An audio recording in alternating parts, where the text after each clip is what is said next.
My duties at Rome, New York, which is 40 miles east of Syracuse, consisted of about 5 different ways I had to wear my hat.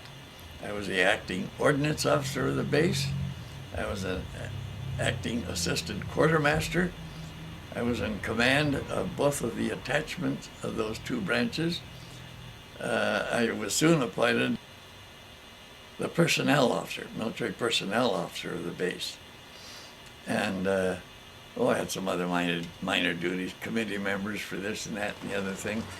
But that time, General Kane was sent in to command and was endowed with general court-martial authority.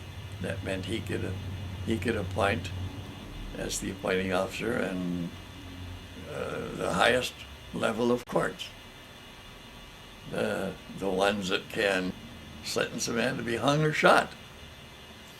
For this, he had to have a staff judge advocate to advise him with the legalisms of that function.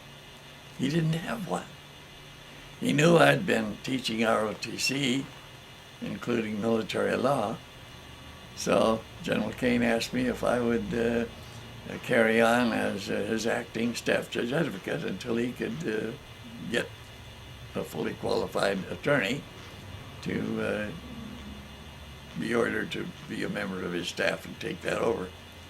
It took him months to do that. Most of the attorneys available to the military were busy contracting officers. They didn't have time to spend on such things as court-martials. So it took over 3 months. I felt pretty confident in what I was doing. I'd made a big study of military law before I ever taught it at Syracuse University. So I had no problem in my own mind with reviewing the evidence and the findings and the sentences of the court and recommending what the general should do with them.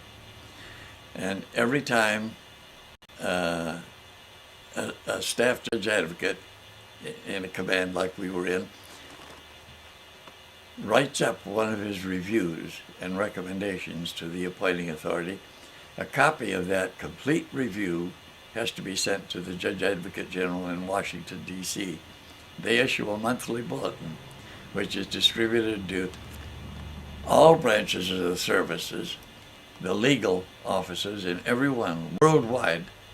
So I had 2 of my reviews published in the Judge Advocate General's bulletin and distributed worldwide. I was a little bit proud of that.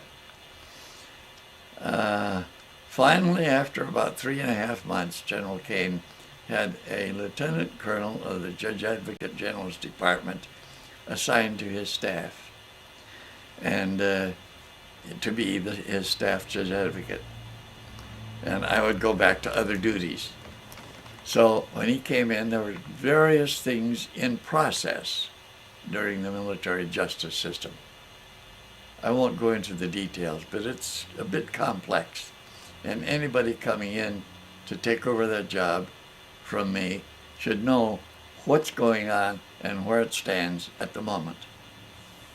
When I started telling this Lieutenant Colonel Williams about this, he disdainfully, he was very disdainful of me because I didn't even have a college degree, let alone a law degree. And so he said, "Don't worry," he said, I'll catch up on things. About 3 days later, sometime shortly thereafter, he came to me. His voice was like he had his hat in his head, asking me if I would mind, if he got the general to approve, if I came back and served as the chief of his military justice section. I obviously knew what I was doing in the court-martial area. And so I stayed on for another 3 or 4 months. In the meantime, he tried to, either the general, or one or the other of them, or the 2 of them in cahoots, wanted to foster my getting a law degree. And so he ordered me to go with Colonel Williams, Lieutenant Colonel Williams, back to Syracuse University where I had a good academic record, find out from Dean Paul Shipman Andrews, the head of the law college, what it would take with the record I already had in business administration to transfer over to the law college and get a law degree. And on my way down there and everything, I was really thinking this over. I declined to consider going back to the campus to get a law degree. And Colonel Williams said, "You'll have to tell the general that. I'm not going to tell him that." So I did. I reported to the general and told him that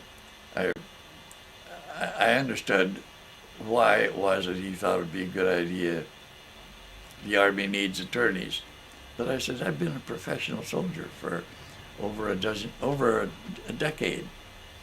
And I couldn't see in good conscience myself sitting out comfortably on a college campus while we're drafting the brightest young men in the country and sending them after a minimum of basic training and sending them into combat. I'm a professional soldier. He said he understood. He respected that. Okay, what school would you like to go to if you don't want to go to Syracuse University? Without any hesitation, I even surprised myself. I said, the Commanders General Staff College, figuratively speaking, his jaw dropped. Normally, they send colonels and lieutenant colonels with maybe a sprinkling of majors. And here I am only a captain. I was one of the youngest ones in that class. 7 days a week, from 7 in the morning till 7 at night. They compacted 2 full college years into about 3.5 months on that basis. Holidays, Sundays didn't mean a thing. You were in classes from 7 in the morning until 7 at night, except for a break for lunch. Some of those old colonels who would have given their eye teeth a decade or 2 before to go to that college now couldn't stand it. There were 11 suicides among the senior officers in that class. They couldn't take it.